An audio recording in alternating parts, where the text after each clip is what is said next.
Donald Miller's got a great name for it. He calls it the grunt test.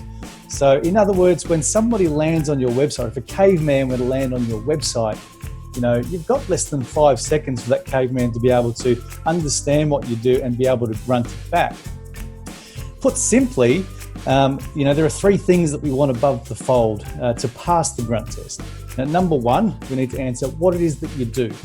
Welcome to the Marketing Your Practice podcast, where we guide natural health and wellness experts through the pitfalls of marketing. Each episode, you'll learn simple, effective, easily actionable, and heart-centered marketing strategies. And here's your host, Angus Pyke.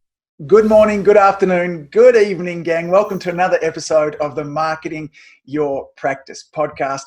Our guest today is on a mission to help businesses and brands just like ours improve our marketing return on investment, simplify our marketing, and stop wasting enormous amounts of money. Sounds good, right? Now, Jamie is the founder of Results & Co. It's a marketing agency that focuses on brand communication and marketing. Now, Jamie is a whiz when it comes to things like websites and copywriting, conversions, funnels, messenger bots, and all that kind of stuff. And he's also a certified story brand guide. We're going to talk about that in a few moments. But today we're going to be talking all about how to get more out of our websites. Jamie, welcome to the show. Thank you, Angus. Great to be here. It's lovely to have you here. As I hinted on beforehand, I came across you. My favorite book of the year is Don Miller's Story Brand. I was listening to it on audio first. I often start lots of my books listening to them on audio. And when they're a winner, I immediately stop and I buy the book. And this was one of those cases. And I've said it numerous times, and I'm going to say it again there too. If there's a marketing book that I think that all of our listeners should read, it's this one here. And you're one of their kind of certified brand coaches. So before we get into that, can you give our listeners a bit of a background of your story, what kind of led you to here? Yeah, I've always had a fascination with, consumer psychology and marketing. Growing up through corporate, I was always in sales and operations. So always got to play a little bit in marketing, but not get into it as much as I would have loved to. My last role was with Thorn Group, head of sales and operations. We had a team of 500 and, we led that organization to some pretty successful outcomes. But, one of the things for me is I really wanted to, be in a full-fledged marketing role and being in a sales capacity. Not many large organizations are willing to give you a shot. So I figured, well, heck, you know what? I'm going to start my own agency and do this thing for myself. So left the corporate life a couple of years ago and started out on my own. And early on in the piece, one of the things, or certainly picking up that book, Building a Story Brand by Donald Miller, I think I picked it up, shortly after it came out, read the book. Like you, it resonated with me. And I thought, this is even the thing that my business needs as a marketing agency. And at the time, I was a solopreneur, if you like. It was myself just doing the work. I thought I'm going to try, implementing some of those techniques. So I simplified the message, took out a lot of the noise, and slowly we started to see the conversions increase. And I thought, okay, there's something to this. So jumped on a plane, went over to Nashville, hung out with Donald Miller and JJ Peterson and the team. And now back in Australia, using the framework to help other brands simplify and clarify their message so that more customers will listen.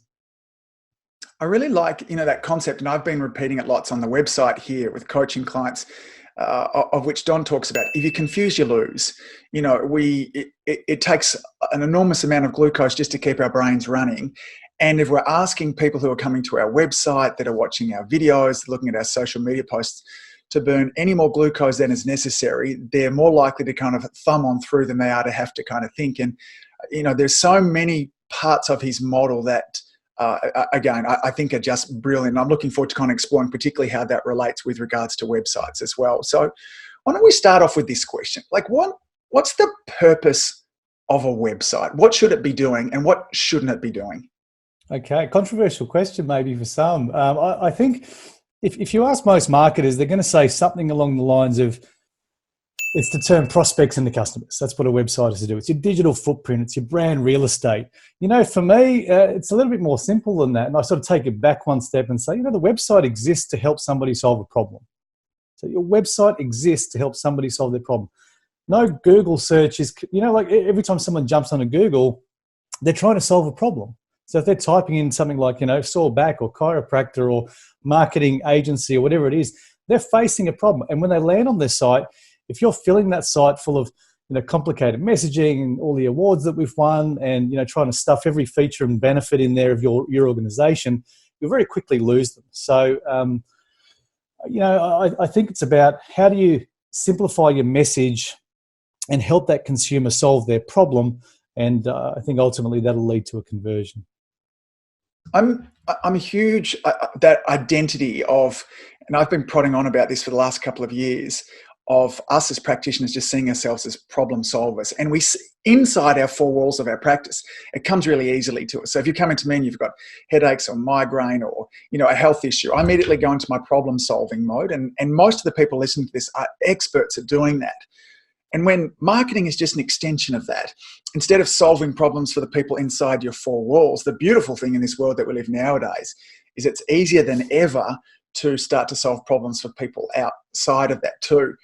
What makes a website a valuable or an effective tool at solving problems?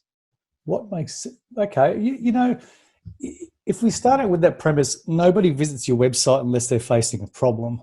And we start with that basis. We just got to ask ourselves as practitioners, well, how do we, first of all, what is the problem they're facing? Okay. And if we can understand deeply what those problems or that particular problem is, and then we start answering that problem on the website, okay, that then creates a valuable resource, kind of like what you're doing for your, user base, right? Mm. I think the brands that can do that in the simplest and clearest manner are the brands that will win the customer. Too often, as I said earlier, we're trying to say, hey, this is why we're different. Here's our unique selling proposition. Here's the cool laser technology that we're using at the moment, or whatever it is. When really a customer just wants to be, transported into a store, into their own narrative. Does that make sense? Yeah, absolutely. And it makes sense given that I kind of understand this too. It was interesting. This morning I was thumbing through Instagram and I saw a beautiful video that was shot.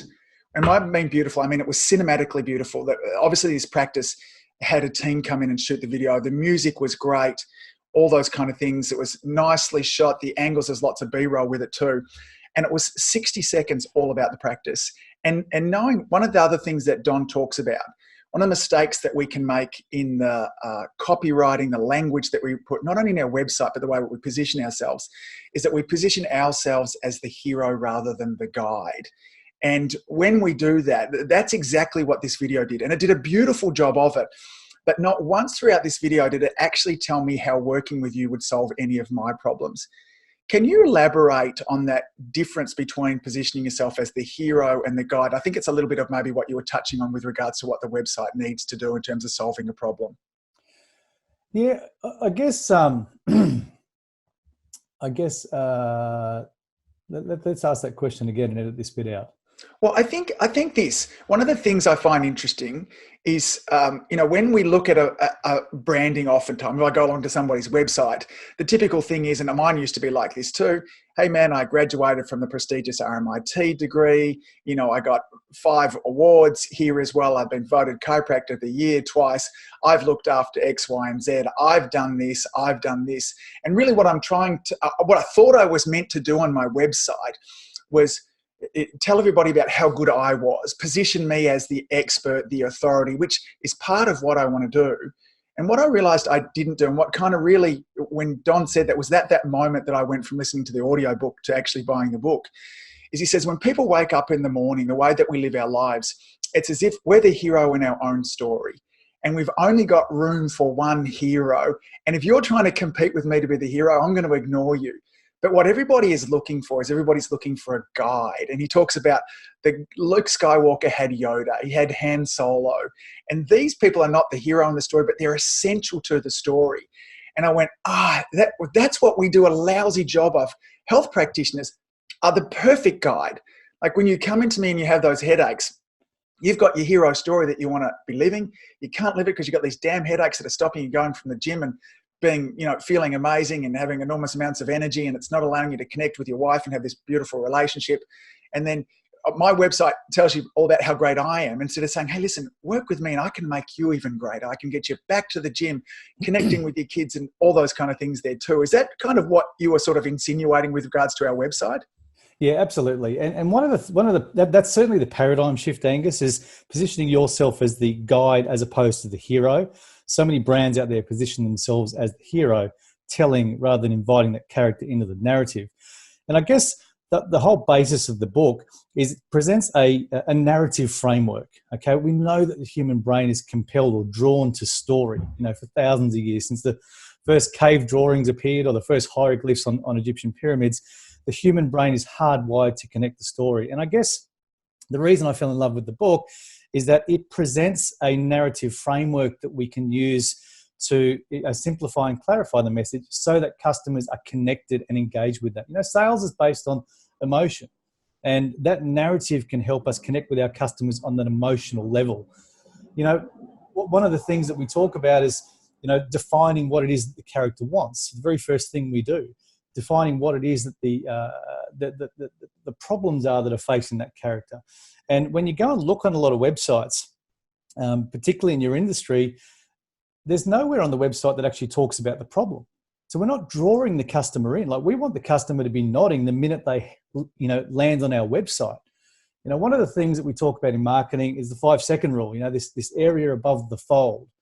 Donald Miller's got a great name for it. He calls it the grunt test.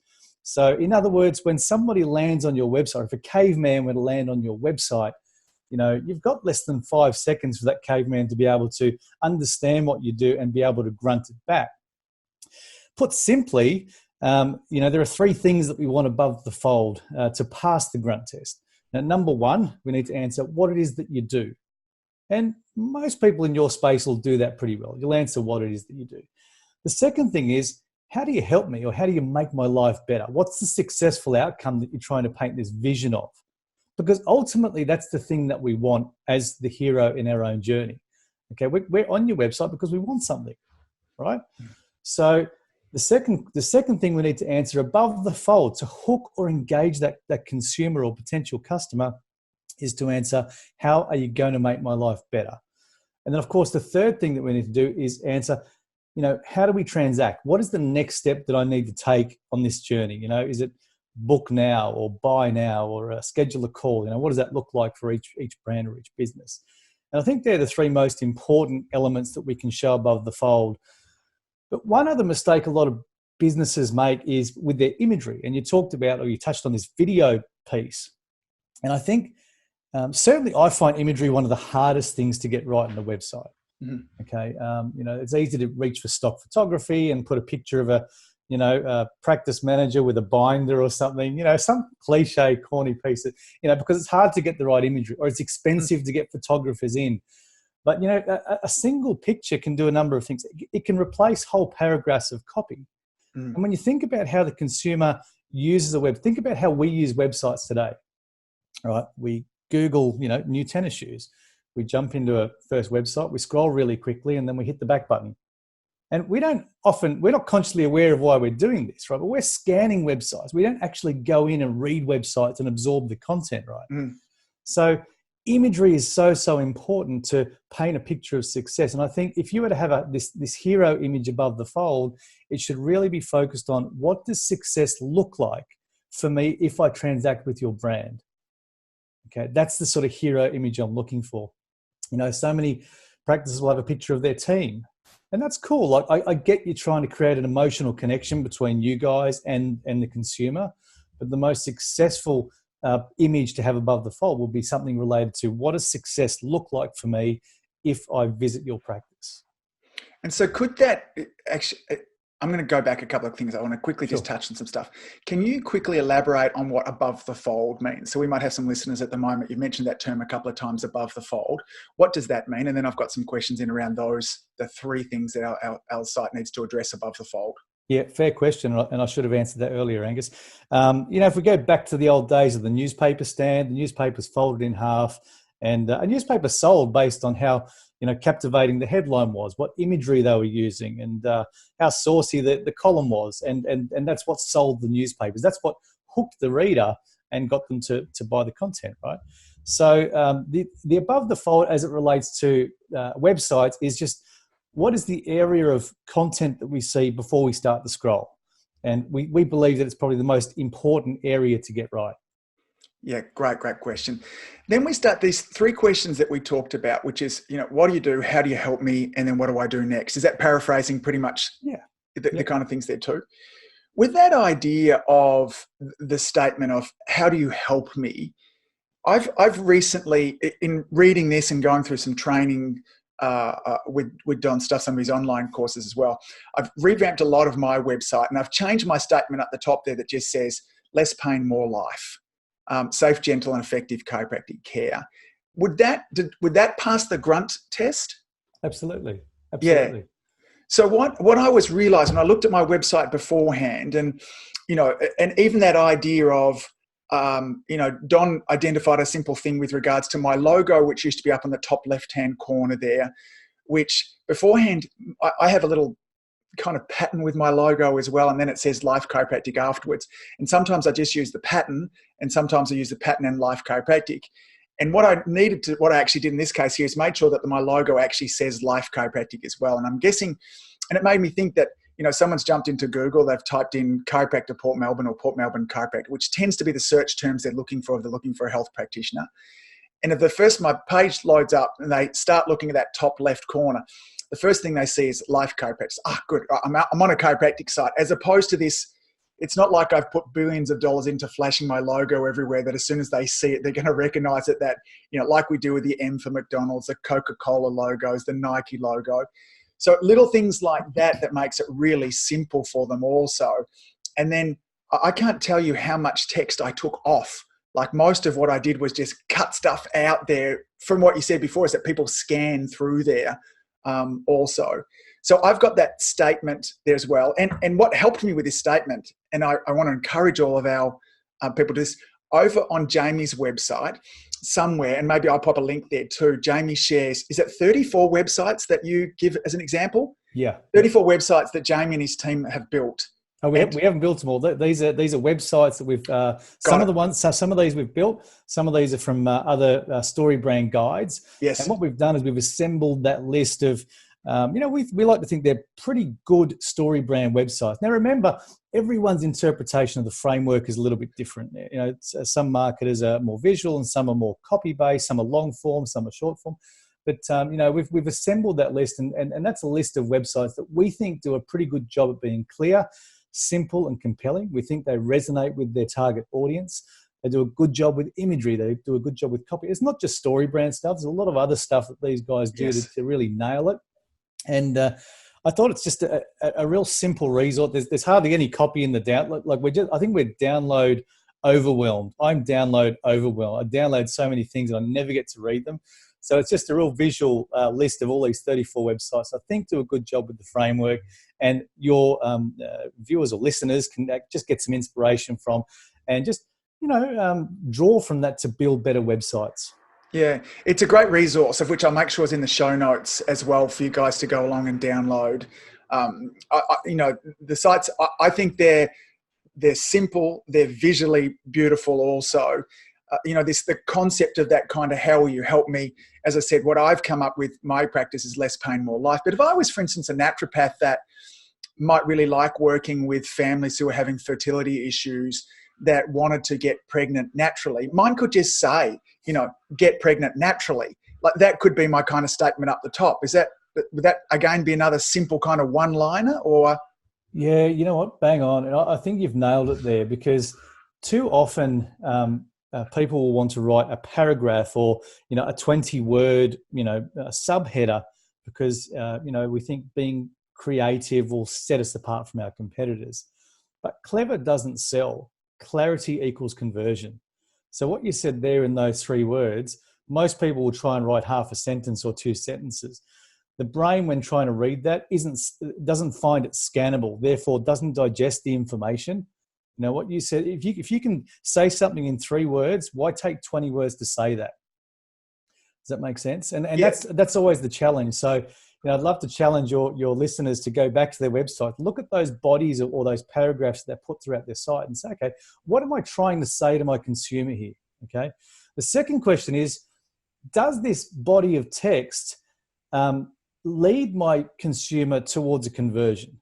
In other words, is it necessary to have on my website so that they feel, that I'm solving a problem or that I'm connecting with them so that they can get one step closer to pressing that book a consultation button. Does that make sense?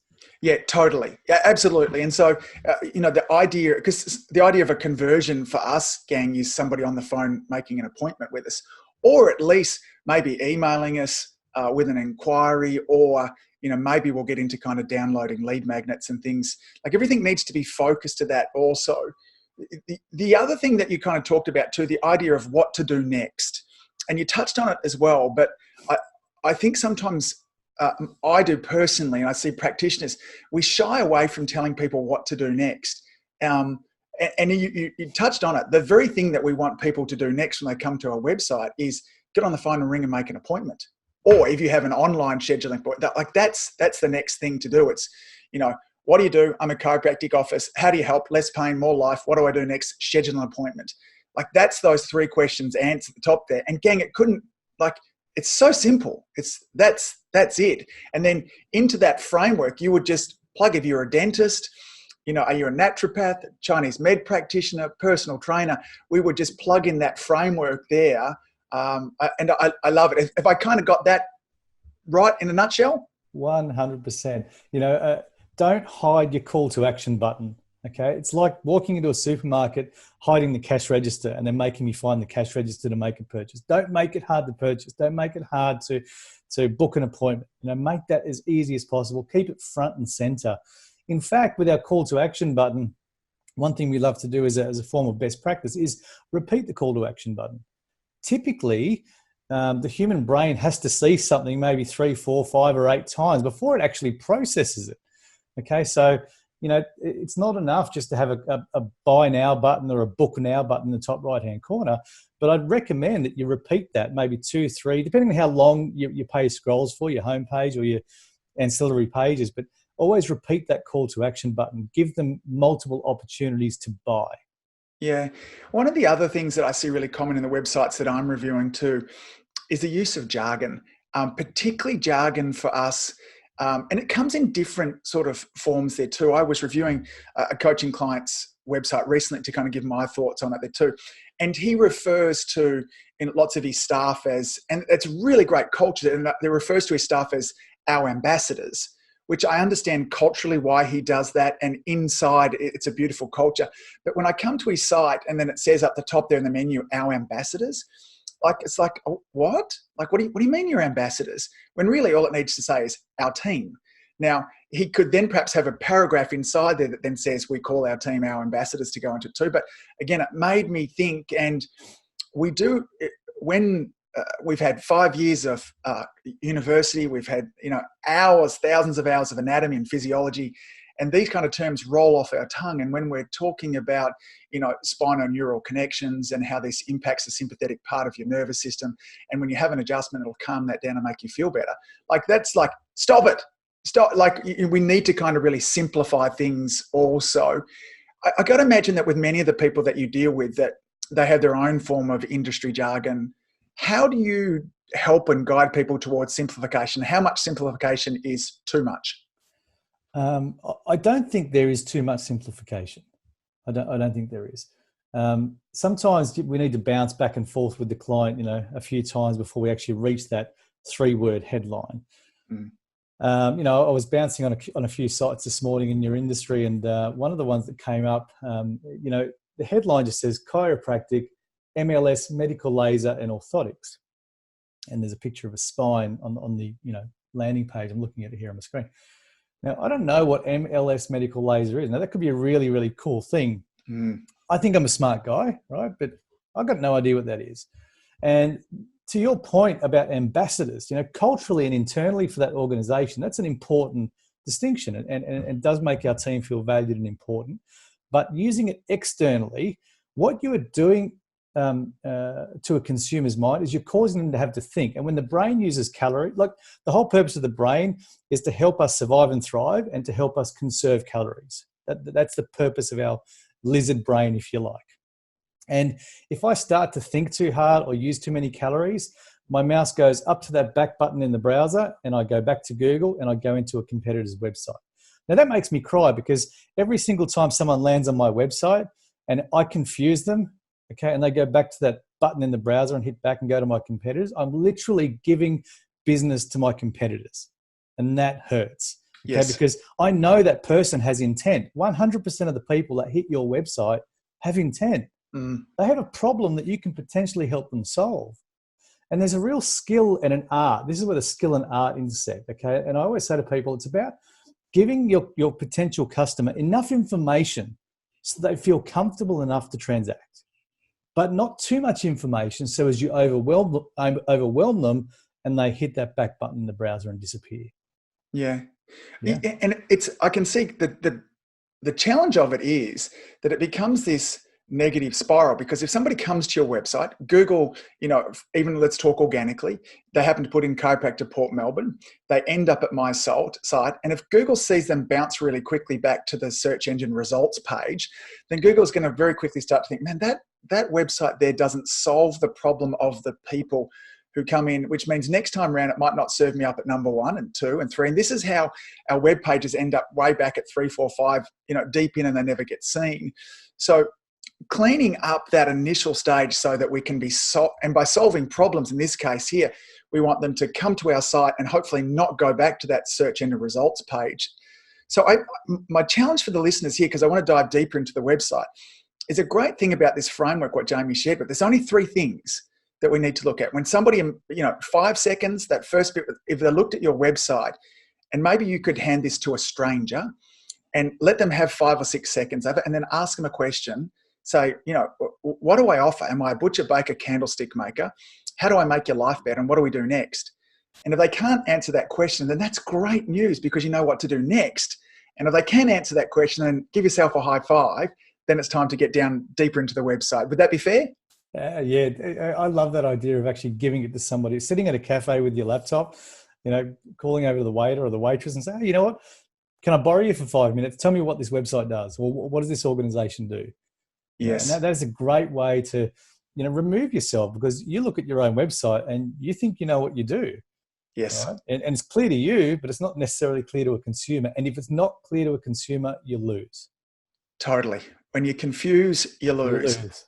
So we've passed that initial phase and in that area above the fold. And if somebody hasn't made an appointment at that stage, it might be reasonable that if they haven't bounced off, that they might want to find out a little bit more. And the action they're likely to take with that is start to scroll down. What needs to happen next? What should be the things they see afterwards below the fold as they start to progress through our website? Yeah, for most brands or practitioners, I would usually start with a headline or a small piece of copy below the fold that agitates the consumer problem.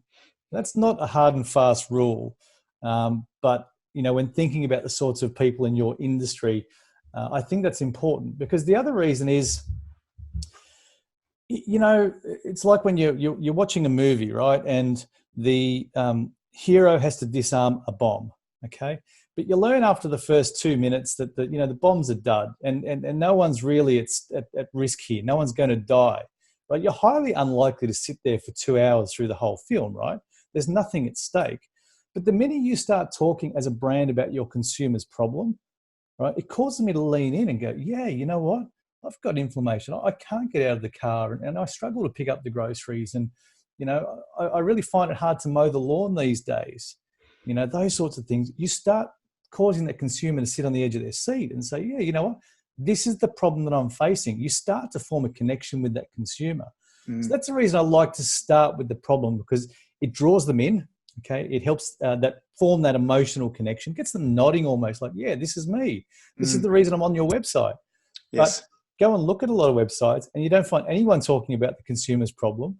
Instead, we position ourselves as the hero and we're saying, look at all these places I've been featured, and look at our really nice, massage bed and therapy center. I don't care. Can you help me solve my problem? And so start with that. You'll set a hook, and again, you'll cause them to spend more time on site. And back to your point, if they're spending more time on your site, they're not bouncing and going to your competitors. Okay. And if they spend more time on your site, that's another indicator to Google that you've got a great site, and Google will start to prioritize your website in the search results above your competitors. So keeping them on your site for a longer period of time will also help. Yeah. So messaging is important here. I had an aha moment in practice about a decade or so ago, Jamie. And this was something that happened certainly a lot through my first 10 years in practice. An amazing woman coming into me who was kind of in her late 50s, and on her history form, she'd had some lower back pain. What was interesting about it is that she'd had it for a decade. And one of the questions I ask is, what have you done for this beforehand? So she'd done nothing. So she'd had back pain for a decade and done nothing about it there too. And we ask all the normal questions that we ask. And one of the things through this, something prompted me to say, why now? Like, why haven't you done anything about this now? And often people can't answer this question straight away, but she could. She knew exactly what it was. She said, the back pain has got to the stage for me. She said, one of the highlights of my week is when my husband and I get to go for a walk together. And my back pain has now got to the stage where I can't do that. And it's our time to connect, to debrief, to share our week. And it's, to be honest, it's the highlight of my week. What I realized in that moment is that she wasn't actually coming to me to get rid of her back pain. She was coming to me because she wanted to be walking with her husband. And so when I communicated to her and we set all our goals around not getting rid of her back pain, but having her walking with her husband, her compliance went up, her excitement, her enthusiasm. And I realized in there that there's always two reasons that people come and see us. There's the external, I've got a headache. And then it's what the headache means to them. It's what it's stopping them from doing. It's the identity that either has them step into or away from. And in Don's book here, he talks about internal, external, and philosophical type problems as well. And I think that next section there is a great thing to talk about, not just, hey, you've got pain sucks, pain, but you started to go into it too. It's difficult getting out of the car. It's difficult grabbing the groceries. I'm not playing with the kids. Like, if we can start to articulate and describe their life, and there's an old kind of marketing saying, when you can enter the conversation that's going on inside somebody's head as well, that would be the section that it would be great to include that kind of stuff. Yeah. Yeah, absolutely. And often we try to do it, or as practitioners, they're trying to do that, but they're using that, coming back to that jargon, have you got pinching nerves or hematomas or whatever yes. language it is. And so again, they think they're trying to solve that problem, but bring it back to the words that the customer, and you said it there, what language do you think your customers will be using? Okay. And simplify that, say it in as few words as possible. You set the hook, and again, it starts to plan out a narrative that's really going to draw customers into their own story and ultimately get them clicking and, booking more appointments. Yeah. I sometimes, it's interesting. Lots of health practitioners, particularly the natural ones that we're talking to now, have a tendency, we're kind of greenies with regards to stuff. We often tend to be more of a drive towards kind of being a bit heart-centered. And this idea, when we're talking about influence and setting the hook and stuff like that, can sometimes get a bit kind of clinical. And at this time too, I want to kind of remind people too, this process here, if you can't help people, you shouldn't be doing this. But if you can actually help people, then you know what? It is essential that you've been doing everything that you ethically can in the manner that we're talking to you about now, that you can make a difference to this person's life. Like, I think about all the people out there that don't even know that me as a chiropractor can help them. It's not that they're not choosing me. They're not even aware. And I think, as we talked about right at the beginning, as chiropractors, as health practitioners, we're problem solvers. And you need to be as good at telling the story about your problem solving as you are actually problem solving as well. So when we're employing these things, I'm never going to have somebody on the podcast here that's not totally ethical and heart-centered. That's what I love about Jamie's content and the book and stuff like that too. So that idea of setting the hook sometimes sounds a bit kind of clinical. I know what you mean with regards to... That's my marketing language. Yes, and I love it. Yes. And if you're the best practitioner and if you're doing this for the right reasons, then why shouldn't you... Okay, maybe set the hook, but why shouldn't you draw them in and, give yourself the best opportunity to help this person? If you know you are that person that can help this person and help that consumer, have that better life naturally as well, then why aren't we doing that? Like, let's have a step, because if you don't, your competitors will at some point. Yes. Okay, and they'll dominate you in this stuff, and they're not always the ones doing the right thing. Yeah, it's immoral not to. And I came to the conclusion some years ago, unfortunately, the best product doesn't win most times. The product that tells the best story wins. And that's what you kind of said to it. We're about stories. And if you're building around this concept of build it and they will come, if that's your strategy for marketing, it just doesn't work. And the situations that it does work, there are other things that are actually making it work. So, let's use everything that we possibly can in the influence literature. Let's run it through, integrity and heart-centered also. So after we've got that little section where we aggravated the problem, we talked about internal and external, what would come next after that? Good question. And again, this will really differ depending on the sort of business and who they're trying to target. Again, there's no set formula here, but if I was speaking generally, we'd probably start to talk a little about the solution, okay? And I'd also introduce what we call empathy. Okay? Yes. And for those who read the book, you'll see that this story framework is laid out into 7 elements. And in one of those elements is empathy. And I don't think enough brands use empathy, okay? And one way we can do that, when I say empathy, it's really just about us as a practitioner putting our arm around that consumer saying, hey, we get it. We know what it's like facing the challenges you face. Or, you know what, like you, we're frustrated by, people in our industry who lock you into contracts and aren't there for your best interests, we're on your side. People want to do business with brands they can identify with. People want to do business with people that they can identify with and connect with. Again, it comes back to that lizard part of our brain, safety, security. We want to be connected with a tribe of people. So we want to do business, for our own safety, security, and protection. So I think brands that can show empathy in their copywriting, again, are more likely to connect on that emotional level. So whenever you're talking about your product or service, try and include a few empathy statements. Like, hey, we know what it's like, I don't know, we understand the challenges you face and articulate what those are, right? So I think it's important to use empathy whenever talking about your products and solutions or your benefits, because it'll help to form that emotional connection and allow you to help and impact more people. I think there's some truth to that old statement of people don't care how much you know until they know how much you care. That's that empathy side of things. I've always found that if I can just articulate what life is like for them and say, I totally get it. You get up in the morning, you open your eyes, and the first thought is my back going to be sore again today? And, there's statements like that, and I've found a really great, so if you're wondering where to kind of get these things, start asking your patients, like interview them, like I did beforehand. What is it? What are your headaches preventing you from doing? Like if your headaches weren't there, what would you do that you can't do at the moment?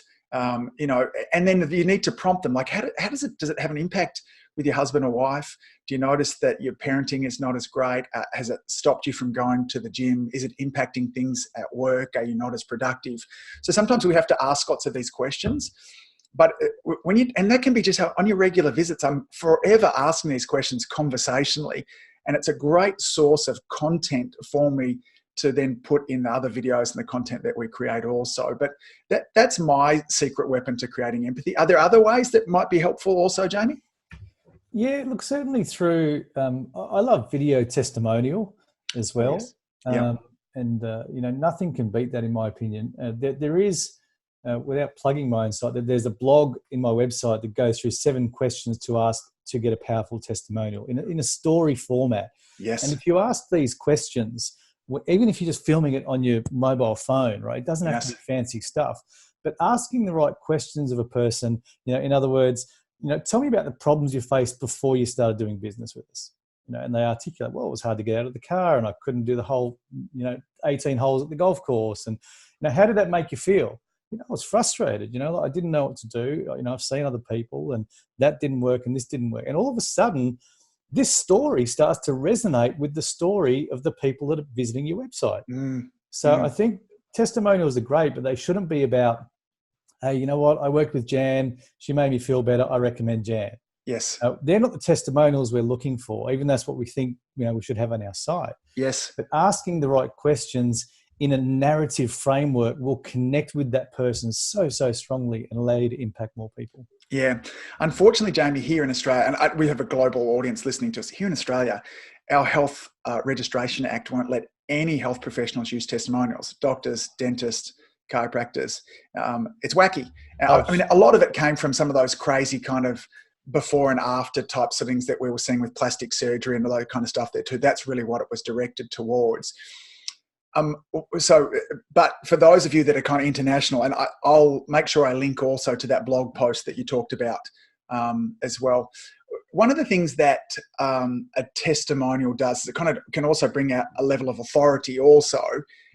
If we can't use, do you have any thoughts in terms of what things that we could do to share a level of authority if we weren't able to use a testimonial?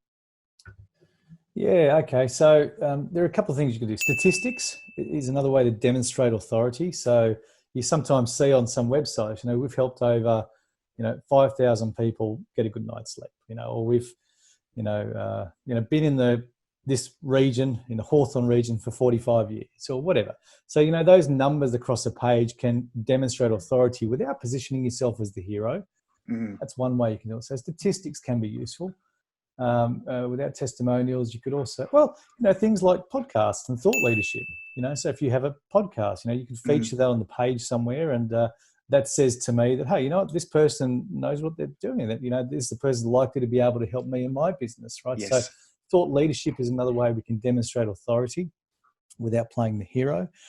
Logos. So another thing we could do is feature logos. So if you have been given awards, or if you've got certain certifications, even if I might not know what those certifications are, just a nice line of logos across the site. We don't have to explain them. We don't have to have a big paragraph of, why we won these awards. Just put a couple of logos across the page.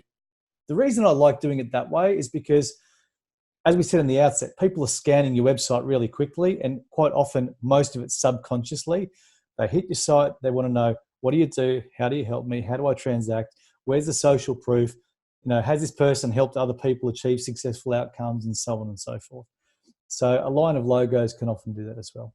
Yeah, and I was stuck with that exact challenge with putting my website together. It was interesting because, 20 years we've been in the area, and we said, look, over 8,000 plus happy patients. We've been lucky enough to win a couple of awards. We were one chiropractor of the year twice. And we'd say it's things like, we've looked after Olympic athletes and world record holders. And then I just pop a couple of kind of logos underneath there too for professional bodies that are in. And I think, I would love to be able to share some of the great testimonials. In fact, I'm a bit cheeky because I actually say at the top of that section, unfortunately, as a registered health practitioner here in Australia, I can't share the thousands of success cases that we've had. However, and then I kind of go into that. So there's some inference there that we've had thousands of success cases there. But I want to reinforce to our listeners, there's many ways that you can show authority without having to flat out have a testimonial. And I would imagine too, if you were regularly posting content each and every week, videos, how-to videos, those kind of things in a blog section, that would be another way that would build authority. Yes? Yeah, without question. Yeah, it builds authority. Gives you lots of social content and stuff as well. Yes. Good for SEO. But somebody, again, it comes back to, Angus, the reason they visited your website is because they've got a problem. And if you've got useful content in that blog, not just for Google's sake, but if you've got useful content, it's, 3 exercises you can do to minimize back pain for golfers, like real specific stuff. You've got a whole bunch of these, a library full of stuff. People will spend time on your site. You have positioned yourself as the authority. I always find if you position yourself as a generous brand, people will always want to do business with you. Yep. There's no challenging giving information, giving time, and all that sort of stuff. People are drawn to those sorts of organizations, I feel. Yeah. No, generosity very rarely goes down. One of the modules that I kind of teach, we talk about marketing strategy, that overall thing there too. I like as a strategy, it was Zig Ziglar that said, you get everything you want in life if you just help enough other people get what they want. That's our whole front-end marketing strategy for my practice. I'm just going to get up every day and go, how can I serve my community today? I'm going to be serving some of them in front of me on my adjusting table, but I'll make a video each week that'll help solve some problems, that'll build some goodwill, that'll help to position us as the guides with some expertise, all those kind of things that, in essence, are just allow that predictable flow of people that are coming to us, each and every week as we're solving problems. Love it. Yeah. Here's another question, and you can edit this out if you like. No, go for it. In relation to because I'm fascinated about this space with testimonials, and I've come up against it in the financial industry as well, where we can't use testimonials. I've got a lot of clients in that space. If I go on your site right now and say I've used your services and I go to Google and I write your review, you don't delete those reviews, right? And I've given you a review just because as a consumer, I think that's what we do, right? Yes. Can you use, I mean, they're there now, they exist, they're in the public domain. Yes. Is there a way you can use those cheekily, or again, not compliant? Yeah, look, it starts to get into a grey area through there. So here in Australia, if you were to go onto my Facebook page and leave a review there, where I can delete that, I'm expected to delete that. Got it. However, we know that once something, I had a crazy person leave a review on my Google, like an unwell person who made a whole bunch of stuff up. You can't get rid of that. Like it's crazy. Now, luckily, we've been able to bury that under other reviews there also. But you're right. It would then start to get grey if I were to have a link on my website that might just link. Certainly, there's many plugins that allow you to have those on your website. Yeah. I got to imagine that might be, not okay. If there was a link there that just said, "Hey, do you want to see what people are saying about us?" That might be a little more in the grey area. Also, I mean, I think this, having run ashore with registration boards beforehand. It's a pain in the backside. They waste lots of hours. Yeah. I tend to shift on the conservative side of things and say, look, here's other ways I think I can build authority. I can be generous in these ways. I can be a bit cheeky in my statements. I can show that we've been here for a long time. I've had these awards. I've worked with these groups here also. But don't get me wrong, if I didn't have that, my website would have wonderful testimonials on there of the great work that we've done. So it's a bummer. I was just curious, just how that works, and because I realise when people leave a Google review, it's there. And do you solicit those reviews? Like, do you have a follow-up process? And this is just for my own understanding, right? Is there anything wrong with doing that? I guess it would depend. Again, it gets into a grey area. Okay. Now, I'll happily admit here that after we got that review, the stinker, I went out of my way because once I realized, I just assumed I would ring up Google and say, hey, Goog, this is a crazy person. None of this is factually true. Can you please remove that? And nothing. It's like, whew, okay. So then I started to look into strategies, and the best way for me to do something about that was to bury it. So we did. We actually went out of our way to make it very easy. And so here, actually, I'm going to say this because if you can absolutely, your patients, and mine too, are wanting to do things like this. And so in this situation too, we made it really easy for them. So we had a computer there, or we sent people the actual links for how they would go about doing it. We gave them an outline of what, as you did too, of what might be a good thing to say. If they felt like saying it, they could use this as a guide, or they could make their own. And we made it really easy for them to either do in the practice while they were sitting there in the waiting room, or we offered to email them a link that they could do it in the comfort of their own home. So we made it really easy in that situation so that we could kind of bury stuff down. So if you're in a part of the world where you're okay doing this kind of stuff and it's all right, that would be the way I would go about it. Like, you could get 20 or 30 great testimonials probably in a week or two. Or I would really like the idea that you mentioned too, Jamie, is that I would train one of my staff to sit down with a mobile phone and ask those 7 questions, I think, that you said beforehand, and then I would edit all together there, and I would then transcribe those and have them in different kind of formats also. So you can take control of all this kind of stuff. And of course, the best time to ask for a testimonial is when somebody rolls over and says, man, Angus, I've never been feeling better. Never been feeling better. And I would go, Jamie, that's great. Do you know what? There's loads of other people out there like you that don't know that chiropractic can help them. Would you be okay giving a quick testimonial? If I got Mackenzie to video up that front, would that be okay? High five. Thanks, dude. Like that, I have, Jamie, before I could do this, I have folders full of testimonials just from that, of people wanting to actually do that stuff that unfortunately I can't share with people anymore. Yeah. Yeah. Okay. That's fascinating. Thank you for sharing. So it's easy to do if you're in a part of the world that that's the way that you would kind of go about it as well.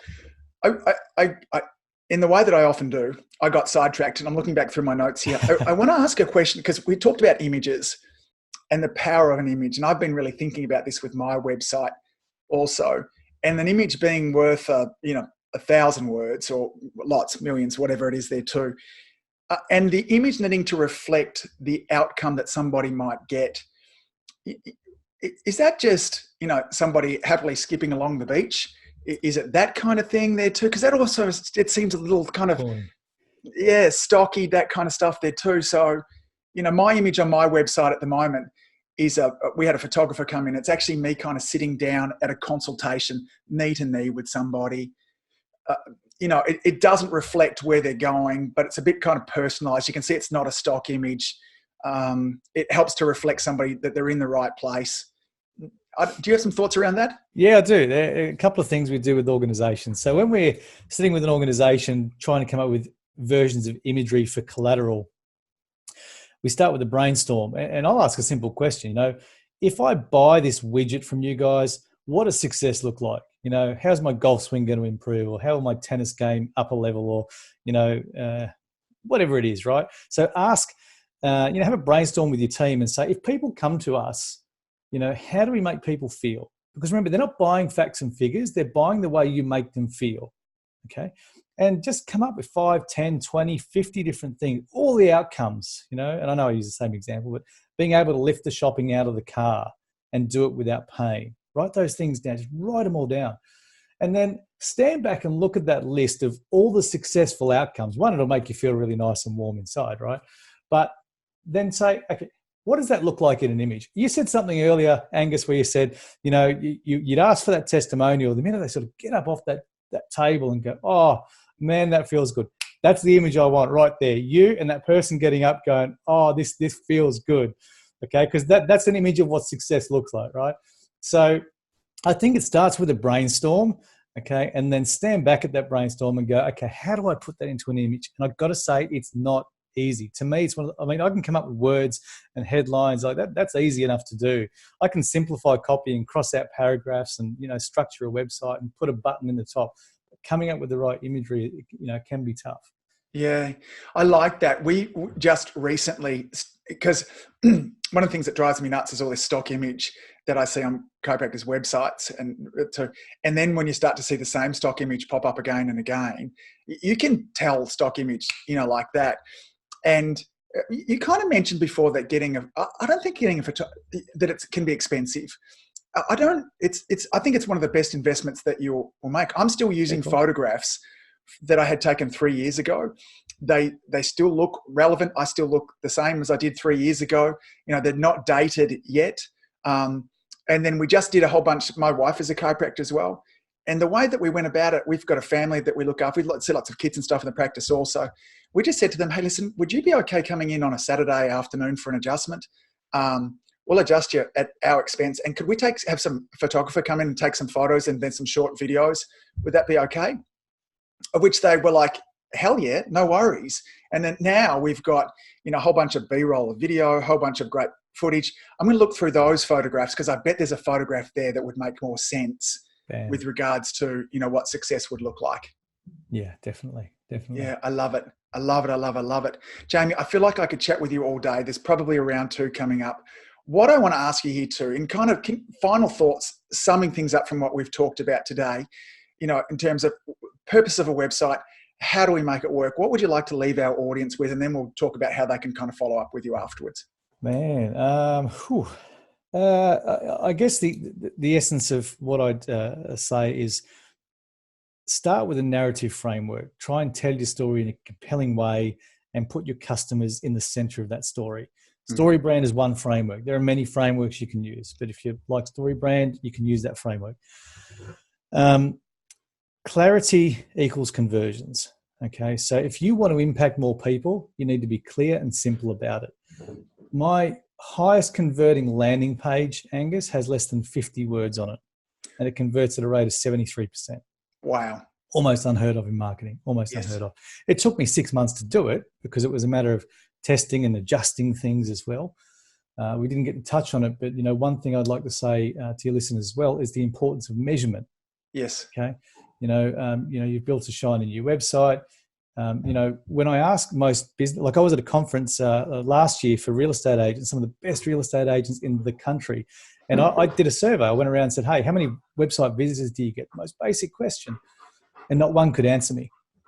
And, they're all out there trying to do Google ads and Facebook ads and spend money on marketing. And they didn't know how many people are coming to their website. One guy had 2,500 visits a day. Right. A day, and so very, very quickly is measure how many people visit your website, how many people are booking from your website, and perhaps how many people are downloading your lead generator. If because it can get a bit overwhelming trying to measure all these different statistics. Okay, if you want to keep it simple, just diarize every 30 days to sit down, look at those stats, and then make a couple of changes to your site. Simplify the header. So I guess the second thing is, we talked about simplicity and clarity. Clarity equals conversions. Try and, really stand back and look at your content and copy and simplify. But, how do we know that is actually going to make an impact? And this is the one thing that we forget sometimes as busy practitioners or as busy business owners, is we forget to measure things. And so one thing I'd like to leave your listeners with is just the importance of measurement. And I don't mean Google Analytics and getting involved and bogged down, because even I find analytics overwhelming, and I'm a marketer. But, to most people in your space, just measure how many people visit your website, how many people are, booking appointments, and perhaps how many people are downloading the lead generator.